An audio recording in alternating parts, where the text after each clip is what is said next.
Discounts and deals. Make no mistake, budgeting is difficult. When you're planning a trip anywhere, one of the first things you do is look at your budget for the trip. Sometimes this can be intimidating, and you are left trying to figure out how to get the most out of your limited funds and resources. This section is designed to help you find ways to stretch those resources and get the best vacation your money can buy. A lot of this will depend on when you go and how long you are going to stay. A week in January is going to be much less expensive than a week in August, especially if you are staying in London. Airfare will be higher during the peak season of June, July, and August. Then, it gets a bit lower on the shoulder seasons, March, April, and May, and September, October, and November. The lowest will be during the winter months, except around Christmas. While it doesn't vary as capriciously, higher-end accommodations will also vary based on season. Some may even be closed during the winter months, so be warned and plan ahead. The most important aspect of finding the best deal is research. You must spend some time finding the deals and know enough to realize it's a good deal before buying.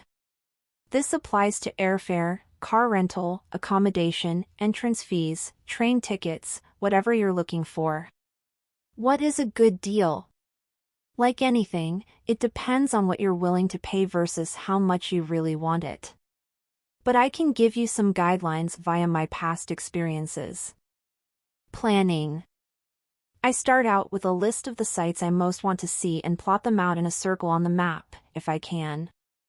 Then I research the areas around those places to find the hidden places that most people don't visit. That being said, the touristy spots are usually that way for a reason. A person can spend months in London and still not see all the things they want to see. However, months of travel, even weeks of travel, can get expensive, especially when lots of places have admission fees. There are several discount cards that can help reduce the cost of entering many monuments and properties. Many museums are actually free, by the way. Take advantage of that. English Heritage offers an overseas visitor pass, as well as a Great British Heritage Pass. London City cards for a variety of categories, Britrail Pass, Go City London Explorer Pass, York City Pass, Liverpool Pass, all offer discounted entry into many of England's historic attractions. Do some research. If you plan on visiting 5 or more of the sites they cover, it may be well worth the cost. Not all historic sites are covered, so do look them up.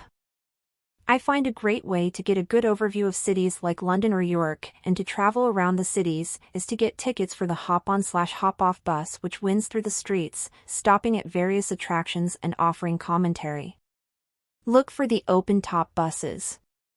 Hint: the enclosed buses are usually for local city travel, not tourists.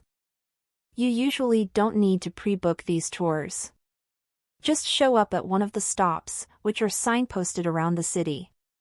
Your ticket is good for 24 hours, so if you get on the bus at 1 p.m., the last tour out is a pickup tour at 5 p.m., you can get back on the bus first thing in the morning for free. You can then continue sightseeing until 1 p.m., though they may allow you back on the rest of the day, if you get a nice driver. I have enjoyed the hop-on/hop-off bus in many major cities, including London, Edinburgh, Dublin, New York City, Toronto, San Francisco, Chicago, and Washington, D.C., and always find it entertaining and useful.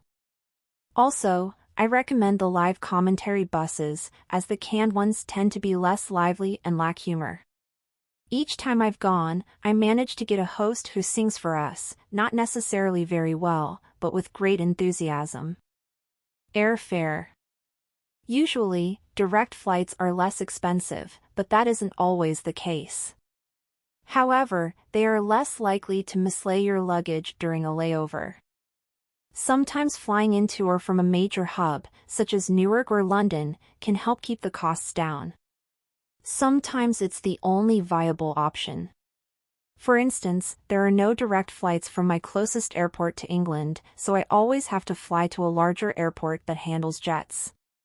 The last trip, I had to fly from New Haven to Boston, to London. Check out the planning section for airfare for more information.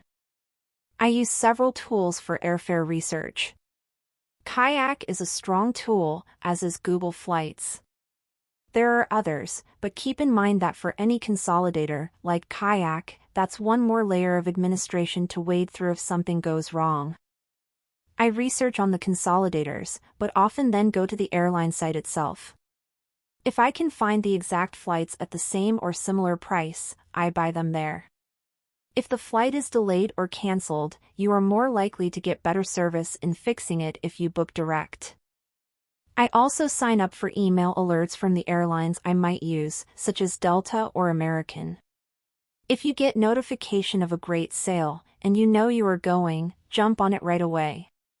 That deal may be sold out in an hour. Also, I prefer to have control of my travel times. Some airlines consider a 45-minute layover to be legal, but that makes me way too anxious, in case of a delayed flight. I prefer 2 hours, minimum, especially for international flights. Anything less in your luggage may not arrive when you do. It's up to your personal level of comfort for chaos how you book your tickets. If you're a student or a veteran, there are websites, such as Student Universe or Veterans Advantage, which can help you with better airfare. Having enough frequent flyer miles with a particular airline, many credit cards allow you to accumulate these, can also either defray or replace the costs of a flight overseas. However, keep in mind many might have blackout periods, and sometimes seats are more difficult to get if you are using miles to obtain them. Some airlines allow you to apply your miles to a portion of the cost, reducing the total, no matter what the seat or flight. Transportation. Renting a car is, by far, my highest recommended mode of transportation when traveling in England. However simple this may sound, it's fraught with peril and complexity, hidden charges and downright fraud. Please see my ground transportation advice in the previous section for lots of details on how to avoid, or at least minimize, them. Another option is train travel. A Brit Rail pass may be helpful.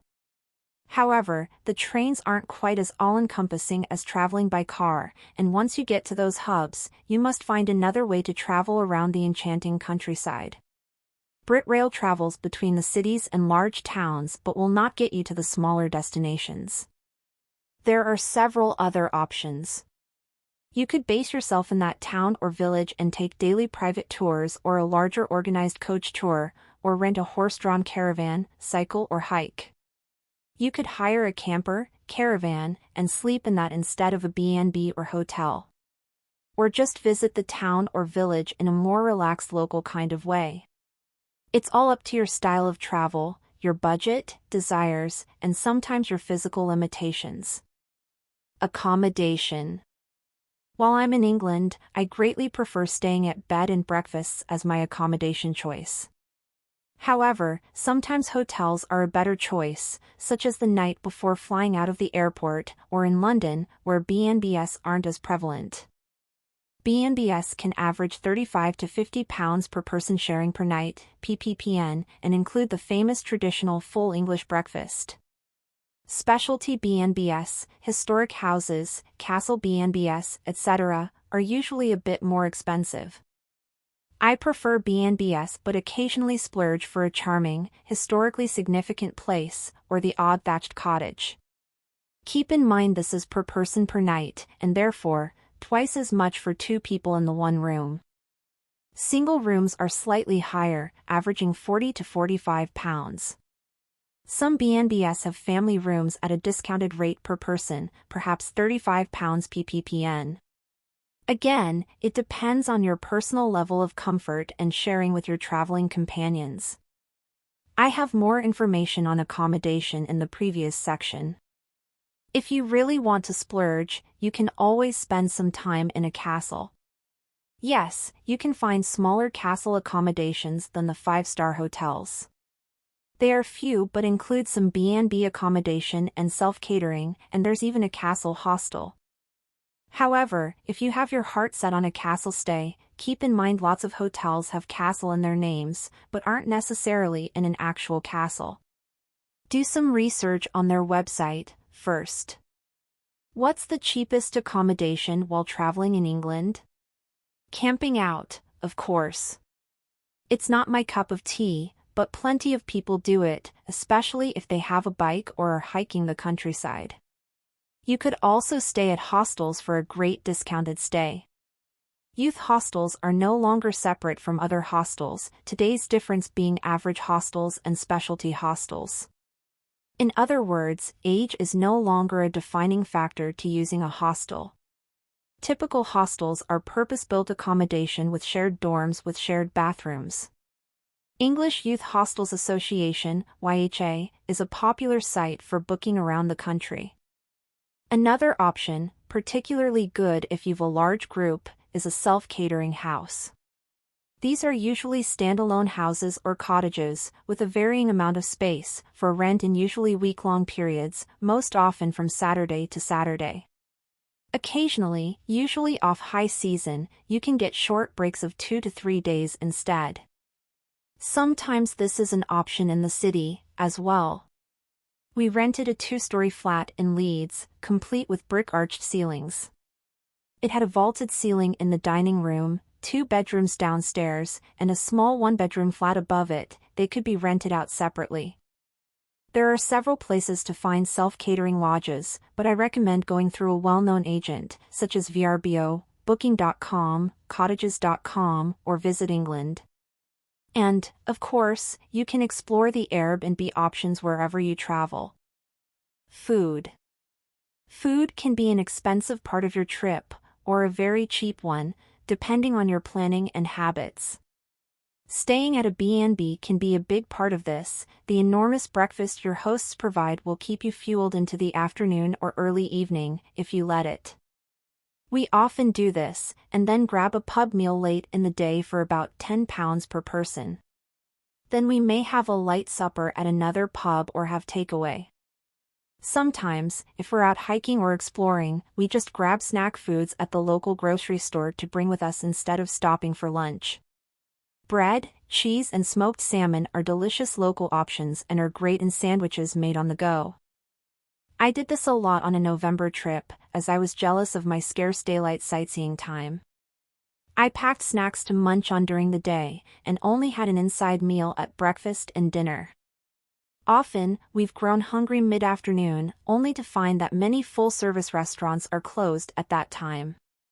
Some close after 2 p.m. and don't reopen until 4 or 5 p.m. for dinner, so plan accordingly. Some pubs will still serve food during that time and takeaways are often open as well. Late-night dining, after 8 p.m., has a similar problem, with the same solutions. I remember one night, having landed in London and then rented a car, driving north to a town near Nottingham. By the time we arrived, it was just after 8 p.m. The small town had only a few pubs, and none were serving food that late.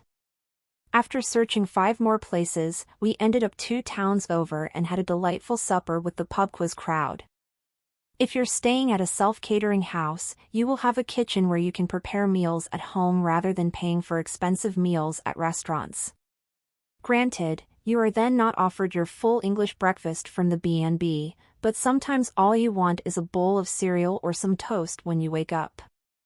Some privately owned self-catering house owners will supply, at no extra cost, fresh eggs for your fridge, especially if they have their own chickens, or even the makings for a full English breakfast for the length of your stay. Drink. Pints are larger in England than in the US, so drink carefully. And a half pint of beer or cider is about the same price as the same amount of soda, so enjoy your drink. Don't dare drink and drive, though. The penalties for such are high, and those roads are scary enough while you are sober. While you won't get points on your home driver's license, you may get arrested and the car impounded, which results in many costs, as well as a call to the embassy. If you don't wish to pay the pub price, you can always go to the off-license liquor store, purchase some pints, and take them to the B&B to enjoy. Of course, then you miss out on the pub culture. Things to do. In addition to the many places already discussed above, numerous galleries and museums in England are free of charge, a great way to spend a day, especially if the weather isn't great. On finer days, many parks and gardens are free as well. You often can find local festivals and fairs to shop in, listen to music, sample food, and have a grand time with little to no cost. Of course, the landscapes are free to view, as are many historical landmarks. Children. Sometimes it is very difficult to plan trips when you have children.